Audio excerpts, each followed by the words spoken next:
Hello viewers, আপনারা দেখছেন নেহার রান্নাঘর। আর কিছুদিন পরেই দীপাবলি, সেই উপলক্ষে আপনাদের সামনে আমি কাজুর বরফি রেসিপিটা নিয়ে এসেছি। স্কিপ না করেই পুরো ভিডিওটা ওয়াচ করবে। আমার রেসিপিগুলো পছন্দ হলে লাইক করবে আর সাবস্ক্রাইব করে নিতে একদমই ভুলবে না। পাশে নোটিফিকেশন বেলটাও সেটাও বাজিয়ে নেবে। চলো তাহলে শুরু করি আজকের রেসিপি। কড়াইতে 100 গ্রাম বাদাম দেব। বাদামগুলো হালকা করে ভাজা করে নেব। যখন বাদামগুলো ভাজা করবে, আঁচটা কিন্তু খুবই কম দিয়ে ভাজা করবে, বেশি দিলে কিন্তু পুড়ে যাবে, ভালো করে ভাজা হবে না। যারা নতুন বাদাম ভাজছো, যারা বুঝতে পারছো না বাদামটা কিভাবে ভাজবে, তো আমার টিপসগুলো ফলো করবে, দেখবে বাদামগুলো ঠিকঠাকভাবে ভাজা হয়ে যাবে। বাদাম ভাজার সময় দেখবে চটপট আওয়াজ হয়, সেই সময় বুঝে নেবে যে বাদামটা ভাজা হয়ে গেছে। তখন নামিয়ে একটা পাত্রে ঠান্ডা করার জন্য রেখে দেবে।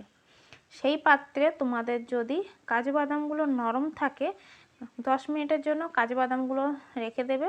হালকা গরম হয়ে গেলে দেখবে বাদামগুলো শক্ত হয়ে গেছে। আর তারপরে পেস্ট করে বা পাউডার বানানোর জন্য কোনো অসুবিধাই হবে না।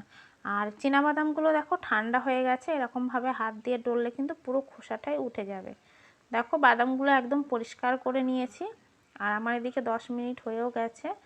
কাজু বাদামগুলো 10 মিনিট পরে শক্ত হয়ে গেছিলো, তো দুটো বাদাম আমি একসাথেই পাউডার বানিয়ে নিয়েছি। আর এরকম মিহি করে পাউডার বানিয়ে নেবে। তোমার মনে হয় যদি একটু খিচ থাকে, তাহলে চালনি দিয়ে চেলে মিহি পাউডারটা বার করে নিতে পারো।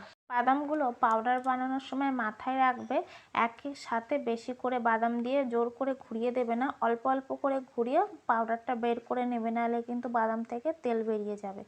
দেখো আমি এরকম মিহি একটা পাউডার বানিয়ে নিয়েছি। তারপরে কড়াইতে অল্প একটু জল দিয়ে 1 কাপ চিনি দিলাম। এটা হলো সিরাপ বানিয়ে নেব। তো ভালো করে চিনিটা মিশিয়ে নিতে হবে। চিনিটা জলের সাথে মেশানোর সময় আঁচটা সবসময় কম দিয়ে রাখবে। চিনির সিরাপটা কিন্তু খুব সুন্দর বানানো হবে। এদিকে মিহি করে পাউডারটা বানিয়ে নিয়েছি আমি। আর ওইদিকে চিনির সিরাপটাও প্রায় তৈরি হয়ে এসেছে, দেখবে ফুট নিচ্ছে। আর এরকম হাতে নিয়ে ঠান্ডা করে দেখবে যে সরু সুতোর মতো আসছে কিনা, আসলে বুঝবে ঠিকঠাক হয়ে গেছে। আর আমি যখন বাদামের পাউডারটা দিচ্ছিলাম তখন দেখানো হয়নি, ভিডিওটা বন্ধ ছিল। তো তারপরে পাউডারটা দেওয়ার পরে এরকমভাবে ভালো করে মিশিয়ে নিতে হবে।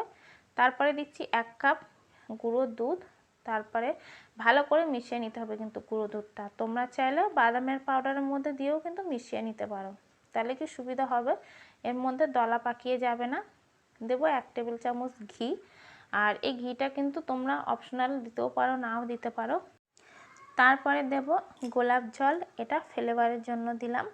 আর এর মধ্যে তোমরা ভ্যানিলা এসেন্স, কেওড়া জল এসব কিন্তু দিতে পারো। ভালো করে মিশিয়ে নিতে হবে। আর সব সময় মাথায় রাখবে আঁচটা কিন্তু খুবই কম থাকবে। মেশানো হয়ে গেলে হাতে করে নিয়ে একটু ঠান্ডা করে দেখবে দলা পাকিয়ে আসছে কিনা, তাহলে বুঝবে যে মিষ্টি বানানোর জন্য একদম তৈরি হয়ে গেছে।